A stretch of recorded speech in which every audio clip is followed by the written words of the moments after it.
Avec cette nouvelle version que vous fait essayer à présent Lionel Robert. Renault s'est fâché. Si, le sextuple champion du monde de Formule 1 en avait assez de passer pour un marchand de voitures sans moteur.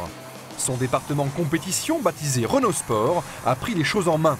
Une Renault avec des chevaux en vente libre, ça existe, la preuve, la Clio RS. RS pour Renault Sport, il y en a qui suivent, ça fait plaisir. Extérieurement, la RS inspire le respect. Bouclier et becquet spécifiques, voie élargie, châssis surbaissé et jantes de 15 pouces, le bébé argenté marque son territoire, va y avoir du sport. À bord, pas de chichi, mais de l'efficace, comme les sièges baquets ou le volant au revêtement antidérapant, du soigné comme le pédalier et le pommeau de levier en alu, ou du suggestif comme les compteurs à fond blanc. Si on l'aime pour son physique, la RS, on l'aime d'abord pour son moteur. Un honnête 2 litres 16 soupapes comme celui du Scénic à papa, passé entre les mains de Mecachrome et des ingénieurs de Renault Sport. Résultat, 30 chevaux de gagné et 100 turbos s'il vous plaît. Les accélérations impressionnent, mais ces 172 chevaux déçoivent un peu en reprise, équivalente à celle d'une 206 S16 de 140 chevaux. Vive et précise, la RS a quand même un sacré répondant.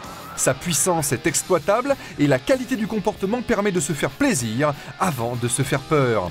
Sur le sec, elle est vissée au bitume et enchaîne les portions sinueuses avec un talent évident. D'autant que la commande de boîte et le freinage très saignant sont dans le même tempo. Clin d'œil à la Formule 1, en limite zone rouge, une diode verte indique qu'il est temps de passer le rapport supérieur. Un bon conseil tout de même, quand on flirte avec les 7000 tours, mieux vaut fixer son attention sur la route que sur la diode. Quand l'adhérence décroît, le manque de motricité et l'absence d'antipatinage obligent à élargir les trajectoires. La RS trouve alors ses limites. Le confort de suspension ferme, mais en parfaite adéquation avec le comportement dynamique, exige un dos musclé, mais il ne torture pas les lombaires. Si vous trouvez la Clio RS un peu bruyante, c'est que vous êtes déjà largement au-dessus des vitesses permises. Dans la dynastie Clio, la RS se connaît une aïeule de renom, la Williams, lancée en 1993. La comparaison était tentante. Nous avons donc demandé son avis au propriétaire heureux d'une petite bombe bleue.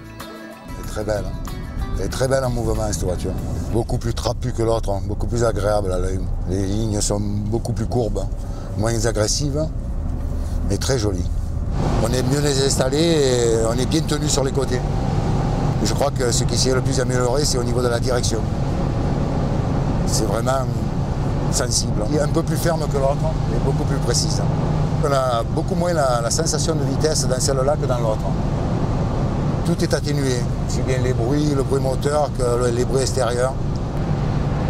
Ça tient à quoi ça?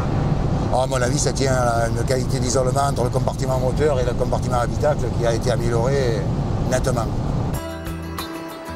Et en plus, la RS d'aujourd'hui coûte le même prix que la Williams d'hier, avec ses 22 chevaux de moins et son équipement de radin. La nouvelle venue a donc de quoi voir venir la concurrence qui, pour l'instant, n'existe pas vraiment. Et le pire, c'est que le meilleur est à venir. En septembre prochain, Renault commercialise la Clio V6, une propulsion de 250 chevaux. La Clio RS n'est proposée qu'en une seule version. Son moteur 2 litres 16 soupapes développe 172 chevaux à 6250 tours, pour un couple maxi supérieur à 20 mètres-kg. Son équipement très complet intègre l'ABS, 4 airbags, 2 frontaux et 2 latéraux, la climatisation, la sellerie et le volant mi-cuir mi-alcantara, la radio CD, les jantes alu et la peinture métallisée. Son prix enfin, 134 900 francs pour 10 chevaux fiscaux.